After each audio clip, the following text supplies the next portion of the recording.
Vamos orar. Amantíssimo Deus e Pai, engrandecido seja o teu nome pela tua doce e magnífica palavra. Palavra inerrante, palavra suficiente, palavra que tem todas as respostas para o coração do pecador. Ó Deus Santo e Eterno, rogo-te que o Senhor aplique tudo o que for dito hoje à noite às nossas almas. Que neste domingo, como dizia nosso velho irmão puritano, que é a feira da alma, possamos levar para nossos lares, ó Deus, frutas fresquinhas do céu, vindas da tua palavra para o nosso coração.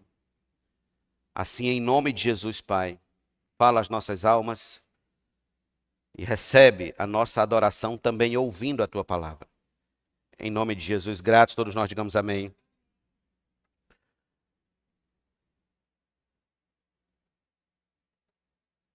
Meus irmãos, quanto mais o tempo passa, mais percebo que, como raça humana, estamos à beira de um colapso global. Há uma sensação no ar de que haverá um anúncio de piora a qualquer momento. Poucas são as especulações que nos dão esperança de dias melhores. Então, em busca de amenizar o desespero subjacente, recorremos aos especialistas. Sempre há um na TV, já percebeu? Sempre há um especialista na TV. Sempre há um especialista falando mais do mesmo, trazendo clichês da última pesquisa, da última hora, do último momento. E no fim das contas, continuamos andando em círculos intermináveis, círculos que nunca acabam. Eles falam. Então a gente volta à estaca zero e tudo recomeça numa nova campanha política, onde surgem candidatos vendendo-se como o salvador da pátria que tanto carecemos e que tanto precisamos.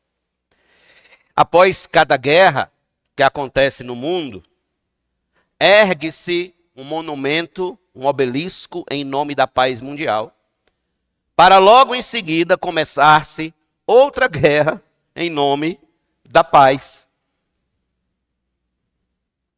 Até mesmo as universidades, lugar onde muitos olham com esperança de um futuro melhor, não geram mais profissionais de carreira, homens e mulheres civilizados, mas sim jovens, em sua maioria, revoltados com Deus, revoltados com suas famílias, revoltados com a sociedade, revoltados com o sistema econômico, etc.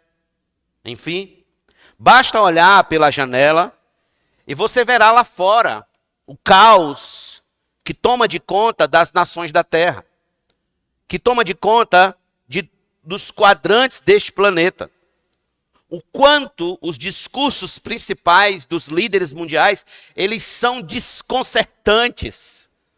Eles não se encaixam. Os seus discursos não fazem muito sentido. De uma fronteira para outra, eles não se entendem. Não sabem falar senão em nome do seu próprio poder e soberania.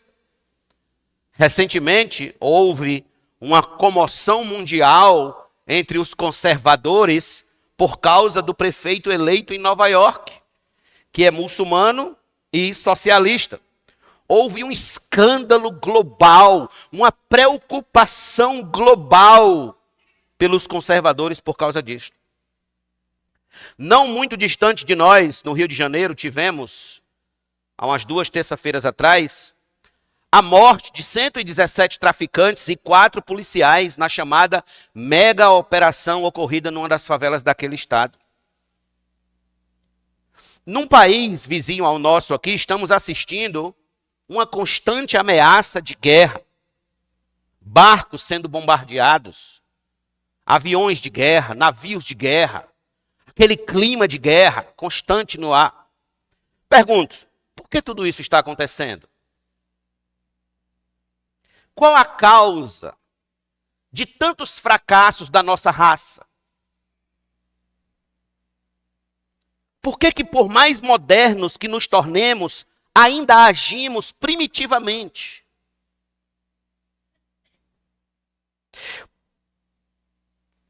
Por qual razão não vemos a humanidade avançar para melhor? Por qual razão? A grande razão do porquê nunca saímos do lugar, do porquê como humanidade estamos o tempo todo fazendo um 8. A gente nunca vai para frente, nunca vai para frente, nunca anda para frente, a gente está sempre fazendo um 8. A grande razão do porquê nunca saímos do lugar é porque não aceitamos o diagnóstico das Escrituras quanto à causa, quanto à raiz, que subjaz esse clima tenso de colapso global, de uma crise anunciada. Não adianta dar ao homem mais educação, não adianta dar ao homem mais saúde, mais comida, mais dinheiro e ouro, mais roupas, casas, entretenimentos, condições melhores de vida, se a raiz de todos os nossos fracassos como raça humana nunca for tocada, nunca for cortada e nunca for abandonada. Aliás, é importante frisar que quando falamos em fracassos coletivos, quando falamos em sociedades fracassadas, em mundo à beira de um colapso, isso só existe porque indivíduos fracassam. Porque indivíduos fracassam particularmente. Sempre antes do fracasso coletivo, existe o fracasso individual. Sempre antes do colapso coletivo, existe o colapso individual na vida de cada indivíduo. As sociedades são compostas de indivíduos. E se estes indivíduos fracassam em seus modos de vida particulares, as sociedades fracassarão como um todo. Isso é um fato.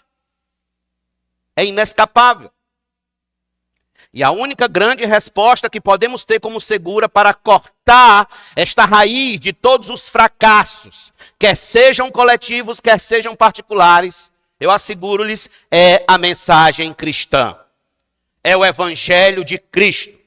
Indubitavelmente, é nele que está o remédio para todos os colapsos e fracassos, quer sejam coletivos, quer sejam particulares. Não que a primeira preocupação do cristianismo seja reformar o mundo, não.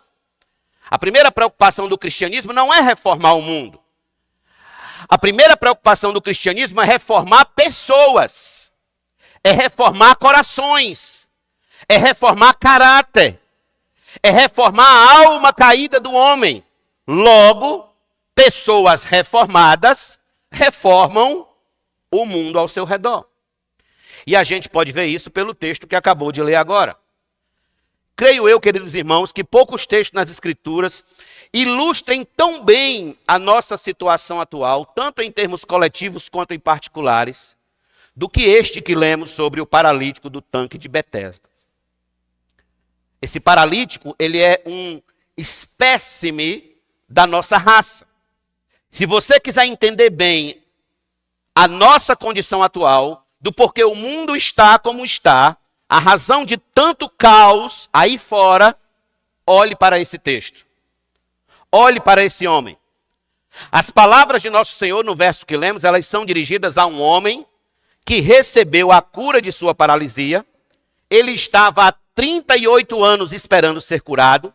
Ele não nascera assim, diga-se de passagem, mas um pecado particular o deixou assim. E ali estava ele junto ao tanque de Betesda há 38 anos. Dos versos 1 ao 14 do capítulo 5 de João, há uma divisão natural que nós precisamos atentar para ela. Qual é essa divisão? Ela se divide em 4 partes. Ela vem em 4 partes. A primeira é a introdução que João faz do milagre que ocorrerá no tanque de Betesda. Veja comigo dos versos número 1 a 4. Passadas estas coisas, havia uma festa dos judeus e Jesus foi para Jerusalém. Existe ali, junto ao portão das ovelhas, um tanque chamado em hebraico Betesda, o qual tem 5 pórticos, 5 alpendres.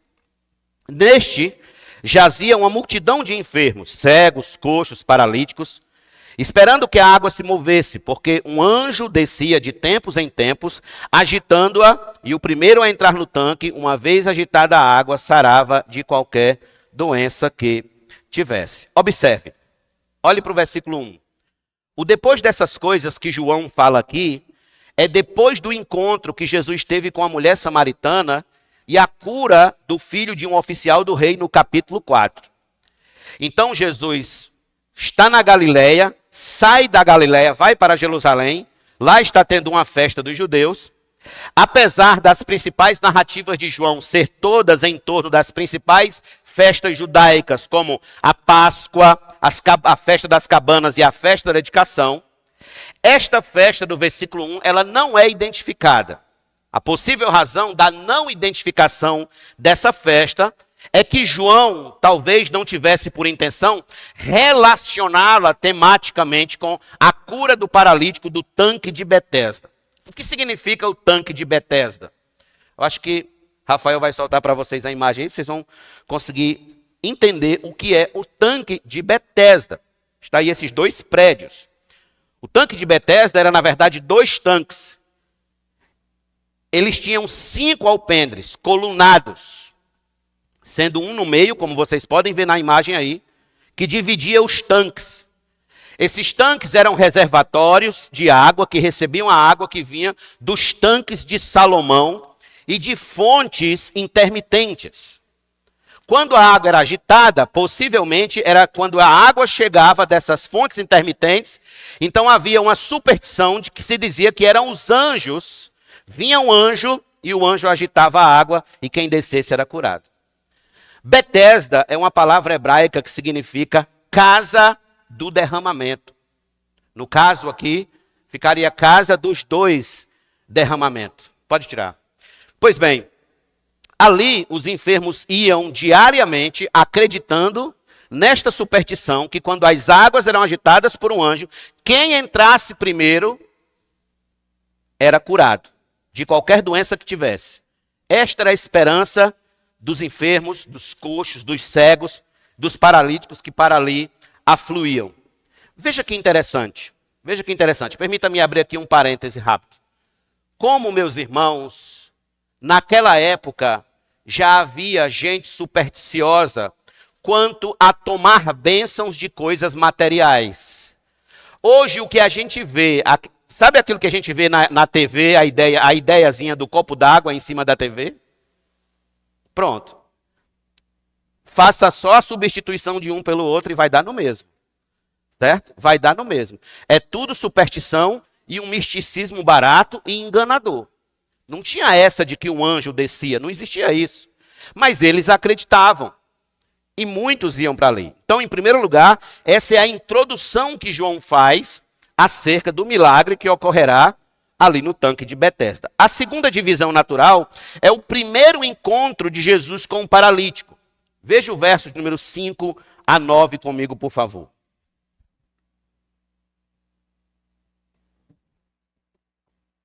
Estava ali um homem enfermo havia 38 anos. Jesus, vendo-o deitado e sabendo que estava assim havia muito tempo, perguntou: você quer ser curado?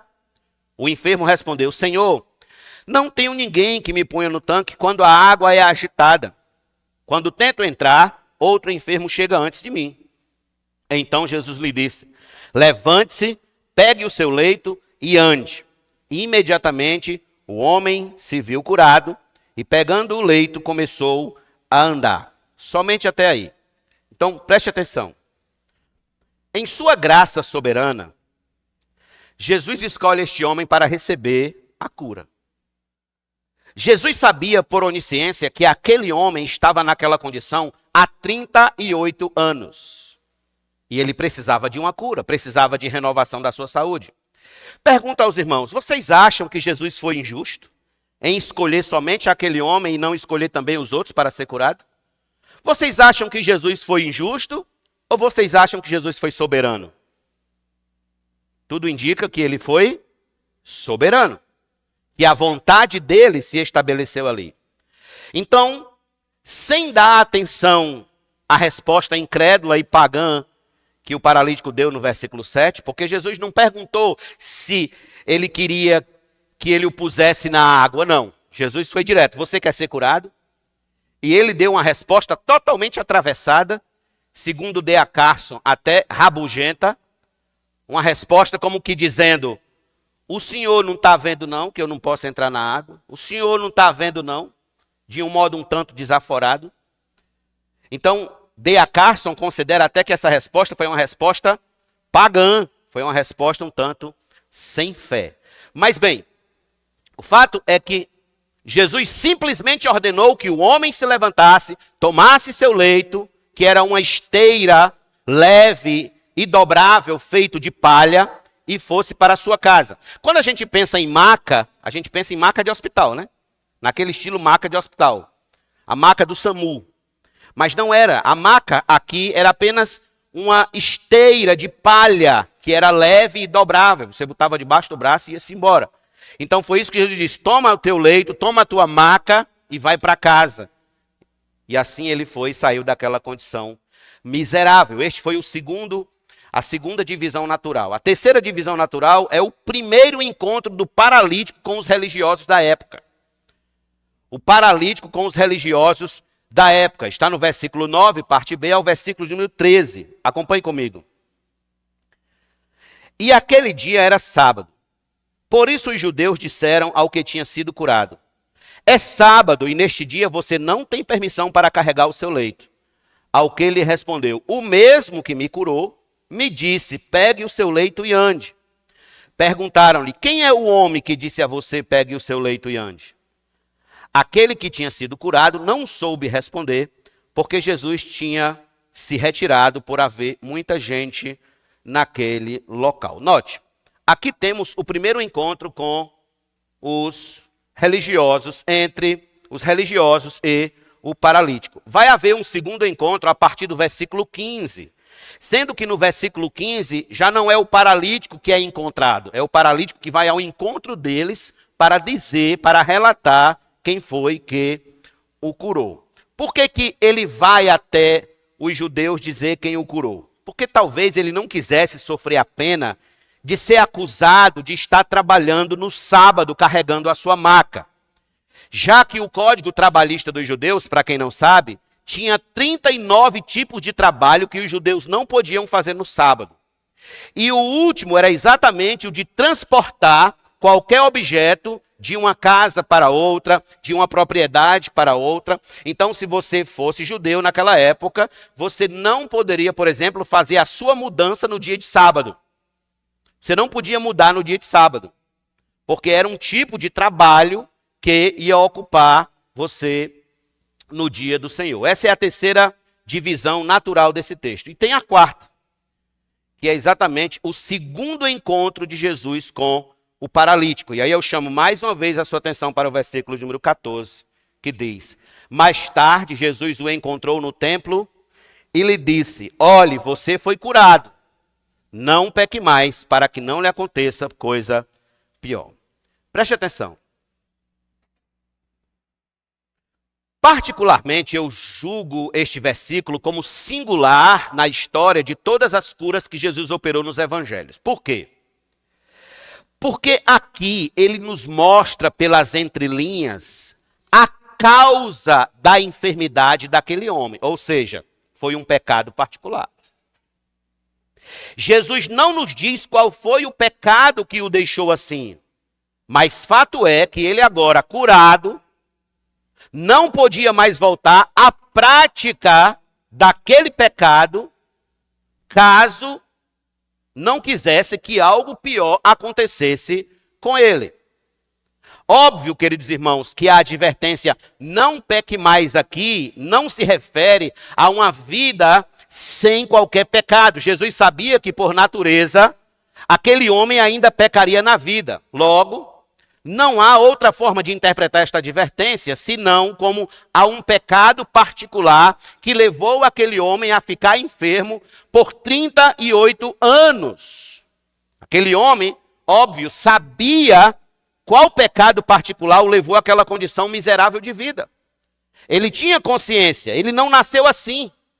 Foi um pecado, o pecado levou àquela condição deplorável. Ele sabia que voltar para tal pecado seria atrair sobre a sua cabeça um problema muito maior do que o anterior. Dali em diante, ele tinha de viver sempre com um olho no passado e um olho no futuro. Ele devia estar constantemente olhando para a causa da sua miséria e, ao mesmo tempo, vigiando para não sofrer consequências bem piores caso ele resolvesse voltar àquela velha prática de vida. Perceba, Jesus não fala a esse homem em termos medicinais. Jesus não usa termos técnicos da medicina. Olhe, não saia mais no sereno para você não voltar a ficar paralítico. Olhe, não tome mais isso, não coma aquilo, não faça aquilo outro. Não, Jesus não usa termos médicos. Jesus fala em termos teológicos. Ou seja, foi o pecado dele que o deixou assim. Ele se deixou levar pelo prazer do pecado e viveu 38 anos de vergonha, de incapacidade física, de lamento, de tristeza e de humilhação. Este homem, pelas misericórdias de Deus, foi agraciado com a oportunidade de estar no lugar certo, na hora certa, ser abençoado com a cura e poder viver um novo tempo. Tudo arranjo de Deus, obviamente. Mas não antes, sem ser advertido das consequências de coisas piores, caso volte à prática de seu pecado predileto. Este versículo 14, irmãos, nos ensina algumas lições práticas importantes e preciosas que a gente precisa aprender. Se a gente quiser estar livres de coisas piores no futuro. Aliás, eu vou ser mais claro. Este verso 14 nos ensina que nós precisamos aprender a vencer nossos pecados de estimação. Quais são essas lições, pastores? Primeiro, anote. Pecados particulares não abandonados podem nos levar a fracassos retumbantes por anos. Eu vou repetir isso aqui.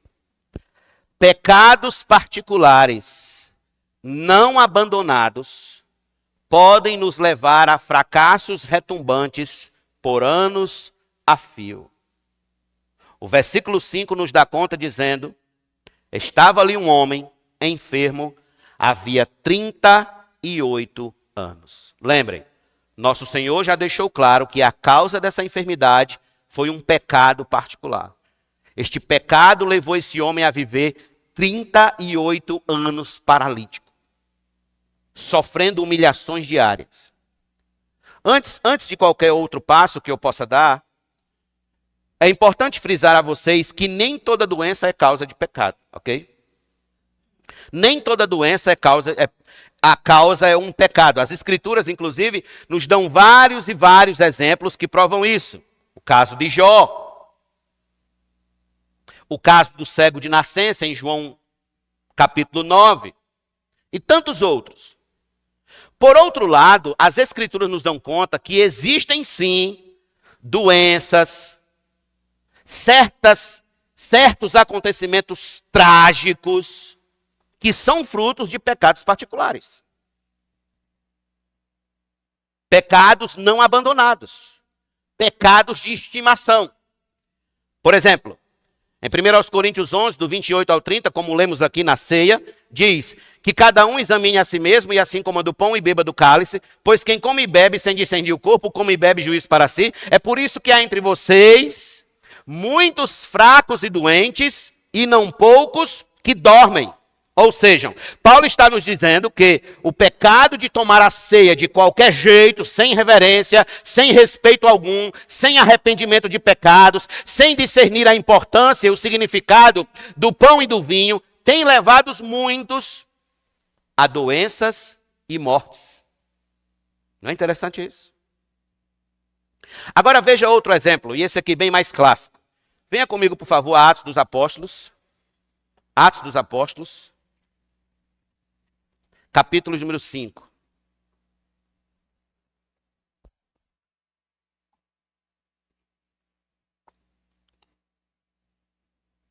Atos dos Apóstolos 5. Entretanto, certo homem chamado Ananias, com sua mulher, Safira, vendeu uma propriedade, mas reteve uma parte do dinheiro. E Safira estava ciente disso, levando o restante, depositou aos pés dos apóstolos. Então Pedro disse: Ananias, por que você permitiu que Satanás enchesse o seu coração, para que você mentisse ao Espírito Santo, retendo parte do valor do campo? Não é verdade que conservando a propriedade seria sua? E depois de vendida o dinheiro não estaria em seu poder? Por que você decidiu fazer uma coisa dessas? Você não mentiu para os homens, mas para Deus. Ouvindo estas palavras, Ananias caiu morto, e sobreveio grande temor a todos os que souberam do que tinha acontecido. Levantando-se, os mortos cobriram o corpo de Ananias e, levando-o para fora, o sepultaram. Quase 3 horas depois entrou a mulher de Ananias, sem saber o que tinha acontecido. Então Pedro, dirigindo-se a ela, perguntou: diga-me, foi por este valor que vocês venderam aquela terra? Ela respondeu: sim, foi por esse valor. Então Pedro disse: por que vocês entraram em acordo para tentar o Espírito do Senhor? Eis aí à porta os pés dos que sepultaram seu marido, e eles levarão você também. No mesmo instante ela caiu aos pés de Pedro e morreu. Entrando os mortos, viram que ela estava morta, e levando-a, sepultaram-na ao lado do marido. E sobreveio grande temor a toda a igreja e a todos aqueles que ouviam falar destes acontecimentos. Note, o pecado particular de Ananias e Safira era mentira. Era o pecado de estimação deles. Eles estimavam esse pecado como casal. Eles eram cúmplices neste pecado. Eles eram mentirosos, contumazes. Eles mentiam para cima e para baixo. Acreditavam que também podiam enganar a Deus. O resultado foi a morte de ambos. Sabe aonde? No culto. No culto. Perceba, em ambos os exemplos que eu citei agora, nós temos pecados particulares não abandonados como a causa mãe de fracassos retumbantes. De fracassos retumbantes. Podemos ver isso também em vários outros personagens das Escrituras, como Saul, o jovem rico, Judas Iscariotes, o homem lá da história do rico e o Lázaro, o homem rico. Então, irmãos, quando olhamos para esses fatos, nós temos exatamente o espelho do homem moderno. O espelho do homem moderno. São pecados particulares, nunca confessados e abandonados, exatamente como raízes, como causas de seus fracassos individuais e coletivos. Por exemplo, quando um jovem não ouve pai e mãe, é um rebelde e resolve teimosamente casar com alguém que os pais não apoiam, pois bem, em regra, e eu estou colocando isso em regra, porque há algumas exceções, mas em regra, ali está um futuro divórcio, com filhos crescendo sem a presença do pai, todos passando uma série de necessidades, e sofrendo tristezas intermináveis. Por causa de quê? Um pecado particular. Quando uma moça rejeita a autoridade dos pais e teima em sair com amigas não tementes a Deus, muito bem. Ali se vislumbra uma futura mamãe antes do 18. Fora os casos de abortos praticados que ocorrem por muitas moças.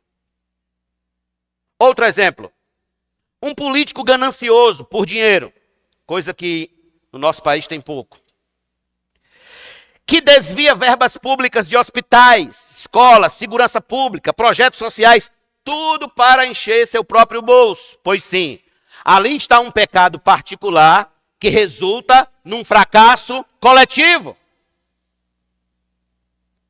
Porque o pecado, ele nunca atinge apenas o indivíduo.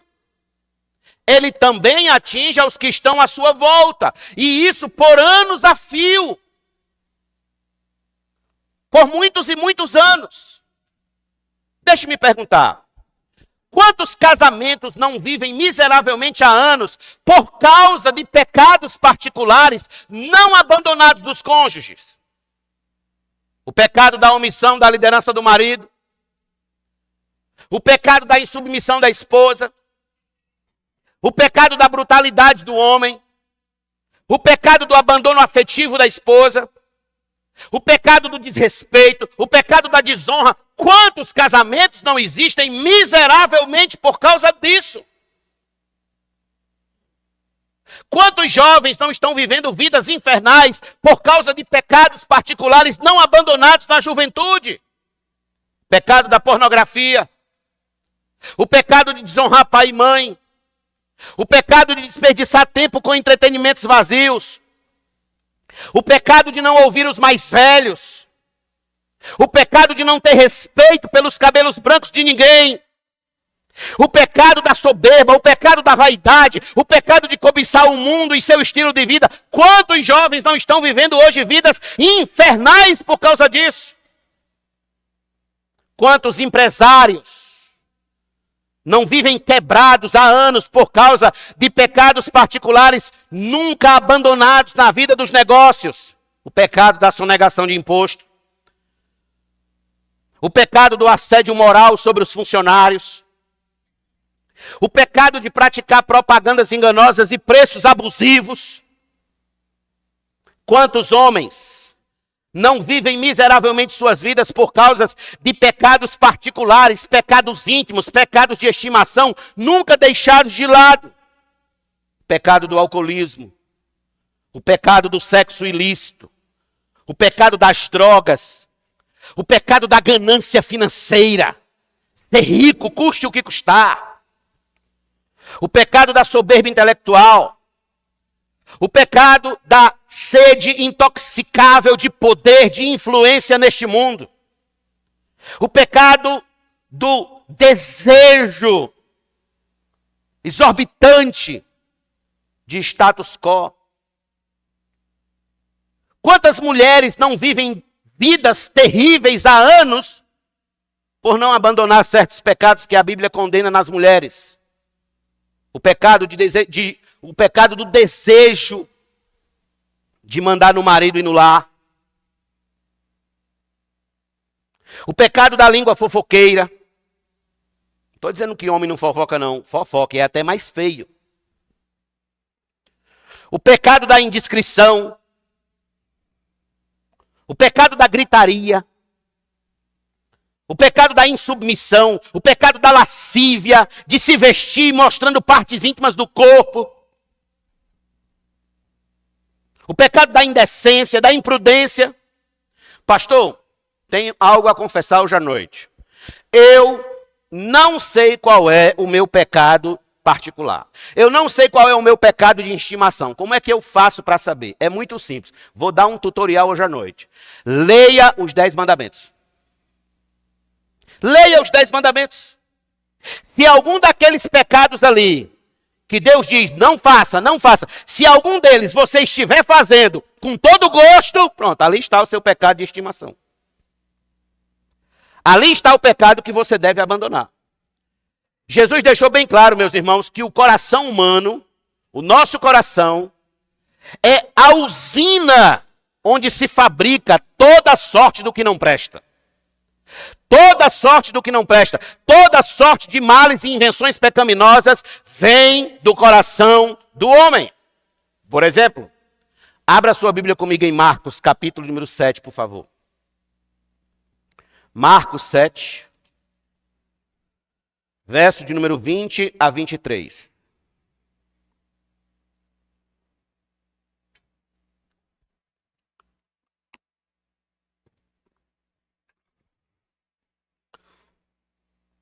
E dizia, o que sai da pessoa Isso é o que a contamina. Porque de dentro do coração das pessoas é que procedem os maus pensamentos, as imoralidades sexuais, os furtos, os homicídios, os adultérios, a avareza, as maldades, o engano, a libertinagem, a inveja, a blasfêmia, o orgulho, a falta de juízo. Todos estes males vêm de dentro e contaminam a pessoa. Agora, vocês são inteligentes, por isso que vocês estão aqui. Multiplique tudo isso que Jesus falou por 8 bilhões de pessoas na face da terra. 8 bilhões de corações produzindo, cada um seus pecados particulares. Diariamente, no mundo todo. Não lhe espanta o fato de ainda estarmos todos vivos? Não lhe surpreende ainda existirmos sobre a face da terra? Pergunto, qual desses pecados é a causa de seus fracassos particulares? Qual desses pecados é a raiz de suas quedas e tristezas diárias? Suas quedas e falhas diárias? Qual desses pecados tem mais efeito sobre você quando você está sozinho? Nos seus momentos particulares? No seu íntimo, quando ninguém está lhe vendo, quando ninguém está lhe assistindo? Qual desses pecados, se hoje pudéssemos colocar o seu coração aqui nesse telão, seria apresentado a todos? Você sabe. Ali estava aquele homem há 38 anos se arrastando com uma maca de palha para cima e para baixo, sofrendo humilhações e rejeições. Não havia ninguém que lhe jogasse no tanque, porque para jogar é mais fácil do que para puxar. Não havia ninguém nem para jogar no tanque, quando as águas eram agitadas. Vivia só. E qual era a causa de tudo isso? O seu pecado. Porque pecados particulares não abandonados, irmãos, podem nos levar a viver fracassadamente por anos e por anos. Louvado seja Deus pela bênção que ele recebeu. E esta bênção nos leva à próxima lição que a gente aprende aqui nesse texto. A segunda lição que aprenderemos hoje é: use os dias de paz para se fortalecer no Senhor contra o seu pecado. Use os dias de paz para se fortalecer no Senhor contra o seu pecado. No versículo 14, logo no início, Jesus diz: olhe, você foi curado, não peque mais. Agora que ele estava curado, tudo o que ele devia fazer era fugir da prática daquele pecado que o deixou paralisado por 38 anos. 38 anos. Ele devia usar agora essa bênção de ser curado, essa bênção de agora estar caminhando sobre as duas pernas, essa bênção agora de estar livre daquela maca, para odiar a causa da sua humilhação e se fortalecer contra ela. E se fortalecer contra ela. Ele devia usar os seus dias de paz, os seus dias de bênção, os seus dias de cura para se fortalecer contra o seu pecado. Deixe-me perguntar. O que fazemos nós nos dias de paz? O que fazemos nós nos dias de tranquilidade e prosperidade? O que fazemos nós quando tudo ao nosso redor está intacto, sem crise, sem dificuldades? O que fazemos, por exemplo, quando a gente não está doente? Quando não estamos debilitados ou sofrendo certo aperto financeiro, o que a gente faz? Como é que a gente, por exemplo, aproveita a liberdade religiosa em nosso país? A liberdade de vir à igreja, a liberdade de ler a Bíblia, a liberdade de orar, jejuar, cultuar em praça pública, onde a gente quiser. Como é que a gente aproveita isso? Por que essas perguntas são importantes, pastor? São importantes exatamente porque elas sondam se estamos usando esses momentos de bênção para nos fortalecer no Senhor contra os nossos pecados, ou se estamos usando esse tempo de paz para mergulharmos ainda mais no pecado. Indubitavelmente, meus irmãos, os dias de paz, os dias de bênção, os dias de tranquilidade, esses dias que ainda temos liberdade religiosa, eu digo a vocês, são os dias que mais devemos vigiar nosso coração. Mas devemos usá-los para nos fortalecer espiritualmente. Para que não nos aconteça coisa pior. Porque o inimigo de nossas almas sabe onde nos derrubar. O inimigo de nossas almas sabe onde nos pegar. John Piper, em um de seus vídeos, ele diz que o seu pecado é a arma mais letal que o diabo tem para usar efetivamente contra você e com certeza ele usará. Eu acabei de falar na lição anterior sobre o pecado de estimação. Pois bem, o diabo sabe qual é o seu pecado de estimação. Ele sabe qual é o meu pecado de estimação. E ele vai querer me pegar exatamente nele. A maior arma dele é o meu próprio pecado. Em outras palavras, Satanás voltará a lhe atacar após cada derrota dele. Ele virá exatamente no seu ponto fraco. Ele vai atacar aí. Ele sabe o que é que lhe faz cair. Ele sabe o que é que o seu coração estima. Ele sabe o que é que o seu coração se deleita. O que é que a sua alma caída ama. Ele sabe. E ele vai vir aí. Quando o exército de Davi venceu o exército sírio, o texto diz em 2 Samuel 10,15, que após ser derrotado, o exército sírio voltou a reunir as suas tropas. Voltou a reunir o seu exército. Veja, meus irmãos, assim é Satanás. Ele estará sempre reunindo as tropas dele para nos atacar. Você vence o pecado hoje, ele vai reunir as tropas para lhe atacar amanhã de novo. E lhe atacar em seguida, e lhe atacar depois, e lhe atacar depois, e vai ser assim até você partir para Cristo. Ele não poupará esforços para lhe derrotar, é uma questão de tempo. É por essa razão que Paulo nos adverte em Efésios 6:13. Vocês lembram do que está escrito lá? Venha comigo a Efésios 6, versículo de número 13, por favor.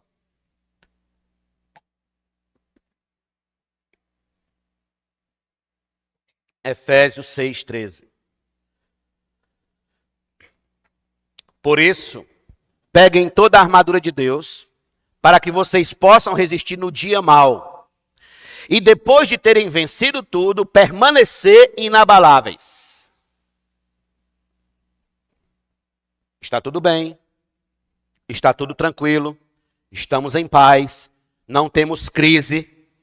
Pois bem, vai chegar o dia mau. Quando o dia mau chegar, você precisa estar vestido com a armadura de Deus. Você precisa estar fortalecido no Senhor, como diz o versículo número 10 do capítulo 6, no Senhor e na força do seu poder. Você precisa estar fortalecido, porque esse dia mau vai chegar. E quando você vencer esse dia mau, você deve se manter de tal forma que possa permanecer inabalável. É assim que devemos estar em dias de paz, vestidos da armadura de Deus, do capacete da salvação, da espada do Espírito, das sandálias do Evangelho da paz, cingido com a verdade, vestidos da couraça da justiça, embraçando sempre o escudo da fé. Somente assim permaneceremos inabaláveis. O diabo está esperando somente que a gente baixe a guarda. Baixe a guarda. Tire a armadura. Relaxe. Não vá para o culto hoje não. Você já vai tanto para a igreja. Para que ir para mais um culto? Para que ir para um culto de oração no meio da semana? Trânsito, aquela loucura, gente vindo do trabalho, aquele buzinaço, aquela correria, aquele cansaço. Você teve um dia cheio. Fique em casa. Fique em casa. Deus entende. Já veio esse pensamento na sua cabeça? No meu já. Deus entende. De onde será que vem esses pensamentos? Já perceberam que nunca é raro vir aquele pensamento assim na sua cabeça. Vá para a igreja, vá orar. Deixe de ser frio. Deixe de ser um crente mole. Se levante. Vá para o culto. Nunca vem esses pensamentos. Só vem assim, Deus entende, não vá hoje não. E tome, Deus entende, toda quarta-feira. É aí que a gente está baixando a guarda. É aí que a gente está relaxando. É aí que a gente está tirando as armaduras de Deus. É aí que a gente está ficando exposto aos ataques de Satanás. Aí quando o dia mau chega, a gente não sabe o que fazer. Aí quando a tentação chega, a gente não sabe como vencê-la. Quando a prova está no alto calor da batalha, a gente não sabe como reagir. A gente fica reagindo feito gente pagã. Fica reagindo feito gente mística, supersticiosa. Fica querendo ser empurrado no tanque para que um anjo livre a gente daquele problema. Por quê, pastor? Porque a gente baixa a guarda. A gente está aproveitando nossos dias de paz, sabe para quê? Para alimentar a nossa carne. Para dar brecha para Satanás, dar espaço para Satanás. Porque, irmãos, em nome de Deus e das Escrituras, não esqueçam, nós temos um inimigo que está vivo, ativo, agindo fortemente para nos derrotar.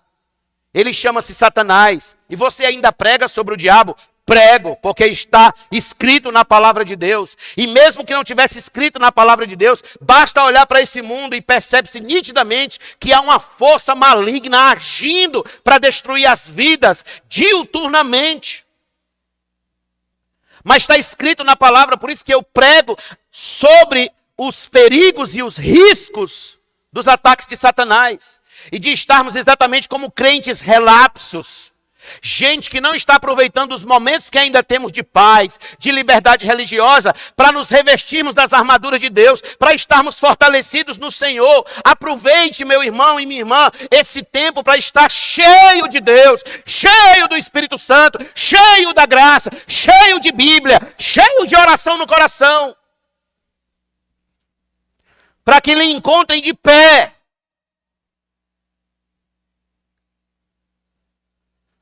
Pois bem, Tiago 4,7. Portanto, sujeitem-se a Deus, mas resistam ao diabo, e ele fugirá de vocês. Além dessa batalha contra o diabo, há também a batalha diária contra a nossa carne, que essa aí está conosco o tempo todo. A batalha contra a nossa carne. E a gente deve usar os dias de paz para nos afastar dos pecados que nos enfraquecem na fé. Em Lucas 21:34, Jesus disse: tenham cuidado para não acontecer que o coração de vocês fique sobrecarregado com as consequências da orgia, da embriaguez e das preocupações deste mundo, e para que aquele dia, que é o dia da vinda do Senhor, não venha sobre vocês repentinamente. Mais do que ninguém, Jesus sabe que nosso coração tende a querer enveredar para as ofertas deste mundo, para as seduções deste mundo. Para sermos gentes deste mundo. Ele advertiu ainda em outro texto, Mateus 24. Pois assim como foi nos dias de Noé, assim será também a vinda do Filho do Homem. Pois assim como nos dias anteriores ao dilúvio, comiam e bebiam, casavam e davam-se em casamento, até o dia em que Noé entrou na arca. E não perceberam, até que veio o dilúvio e os levou a todos. Assim será também a vinda dos filhos do Filho do Homem. Ou seja, nos dias de paz, Nos dias de paz, eles não aproveitaram para buscar ao Senhor, para se arrepender dos seus pecados, para pedir perdão a Deus por causa dos seus pecados. Não! O que é que eles estavam fazendo? Casando, dando-se em casamento, preocupados com as coisas desta vida, preocupados com o aqui e com o agora, preocupados somente com aquilo em que podiam tocar, que podiam ver, que podiam experimentar. Eles estavam preocupados somente com isso, até que o dilúvio veio. Falta de aviso? Não foi, porque Noé passou 120 anos pregando. Que pregador foi Noé, meus irmãos? Que pregador foi Noé? Que ânimo eu tenho quando eu ouço falar de Noé como pregador. Pregou por 120 anos, ninguém se converteu. Ninguém. Que ânimo aquele homem tinha de diariamente pregar a palavra de Deus, dizer: o juízo está vindo, o juízo está vindo, o juízo está vindo, e ninguém dava crédito a ele, e ninguém dava a menor atenção a ele, até que ele entrou na arca, fechou-se a porta, o dilúvio veio e levou a todos. Quantos Noés nós não temos hoje ainda? Avisando, pregando, anunciando. E o que é que muitos estão preocupados? Viagens, churrascos, banhos de praia, piscina, só coisas, sabe?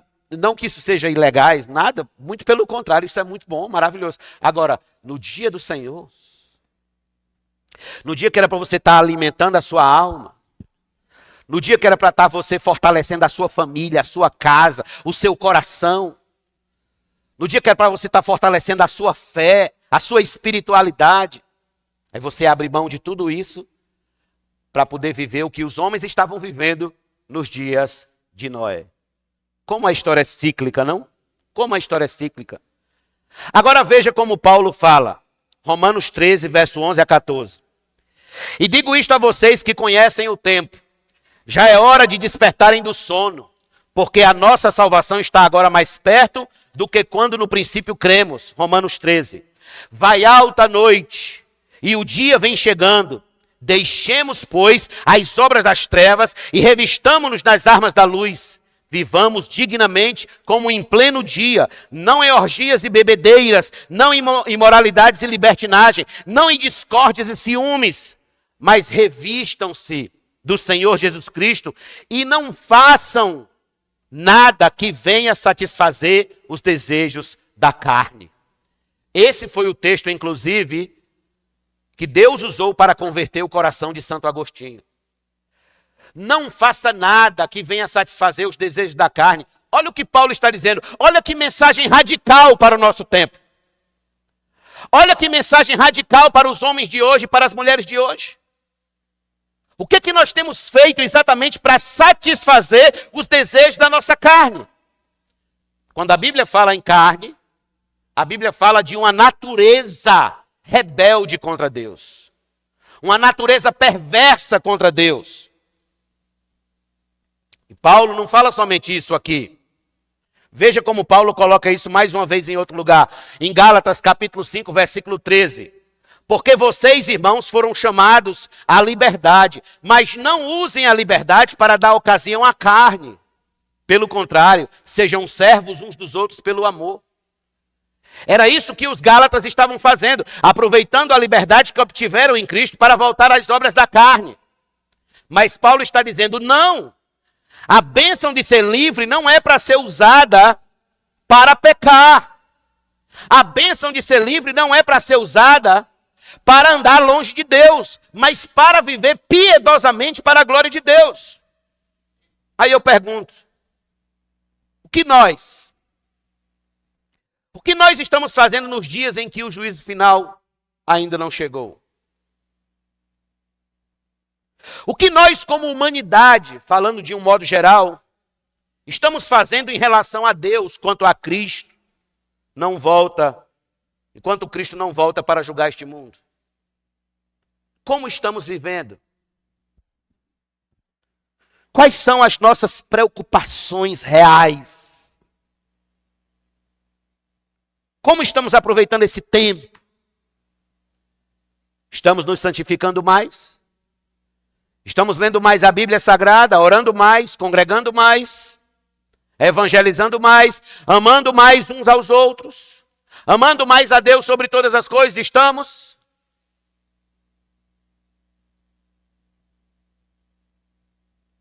Olhe, você foi curado. Não peque mais, para que não lhe aconteça coisa pior. Caro amigo, antes que o pior aconteça, esta é a hora de você se fortalecer contra aquele pecado particular que lhe derruba, que lhe humilha. É tempo dos jovens se fortalecerem no Senhor, contra as seduções da pornografia, contra os prazeres fáceis deste mundo. É tempo dos homens se fortalecerem no Senhor contra as tentações de mulheres nas redes sociais, bebidas, drogas, dinheiro, poder, status quo.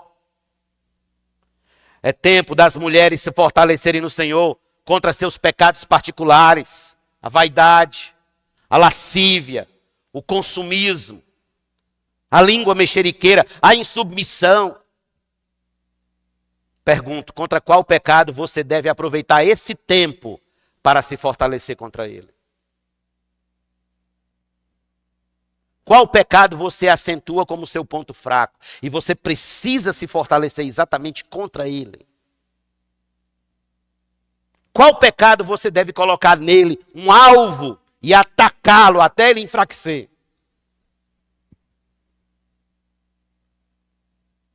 Permita-me concluir dizendo: abandonar o pecado é o ingresso de uma vida melhor. Abandonar o pecado é o ingresso de uma vida melhor. Todo fracasso está em pecados particulares não abandonados. Em pecados particulares alimentados. Em pecados particulares fortalecidos. O mundo está como está porque pecados particulares são alimentados diariamente no coração dos homens. E o que eu digo a vocês, que esta é a única maneira de nos fortalecer contra nossos pecados particulares. É fazendo o que o Davi disse no Salmo 119, versículo 9. De que maneira poderá o jovem guardar puro o seu caminho? Observando-o segundo a tua palavra. É observando o Senhor e a sua vontade segundo a sua palavra. Há um hino que a gente canta que diz assim: resolutos, Senhor, e com fé, zelo e ardor, os teus passos queremos seguir. Teus preceitos guardar, o teu nome exaltar, sempre a tua vontade cumprir. Hino 301. Aí eu pergunto, qual pecado você precisa abandonar para que não lhe aconteça coisa pior? Oremos. Senhor Deus, Pai de toda a eternidade, te somos gratos, Pai, pela tua palavra, pois ela é martelo que esmiuça a penha. Ela é fogo, ó Deus, devorador. Ela não volta vazia nunca. Ela nos alcança. Ela nos perscruta, Senhor. Ela vai fundo em nossas almas. O Senhor sabe, ó Deus, qual pecado precisamos abandonar. Qual pecado precisamos, ó Deus, deixar de lado.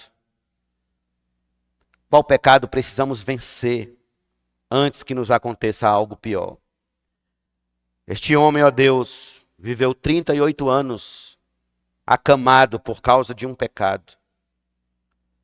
E tudo o que ele devia fazer agora, Senhor, era evitar aquele pecado para que algo pior não lhe acontecesse.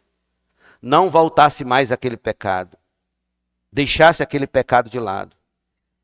E eu te peço, ó Deus, que o Senhor nos ajude também a deixar os pecados que o nosso coração tenha afeição por eles de lado, a jogar fora.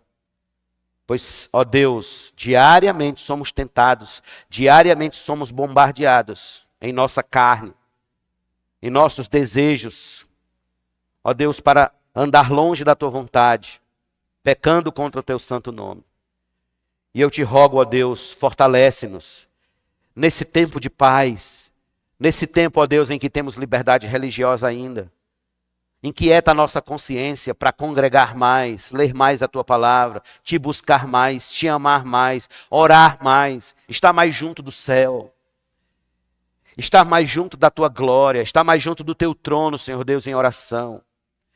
Perdoa as nossas negligências, perdoa, ó Deus, não sabermos discernir os tempos, não sabermos aproveitar o tempo de paz que estamos tendo, para poder, ó Deus, viver de um modo mais intenso para Ti, de um modo mais cheio do Teu Espírito, mais cheio da Tua graça. Assim eu te rogo e te peço, ó Deus, por Tua bondade, que o Senhor nos visite com o Teu Espírito Santo e que esta mensagem permaneça forte em nossos corações. Em nome de Jesus, gratos, todos nós digamos amém. Vamos ficar de pé, vamos cantar o hino 301, o qual foi citado hoje à noite.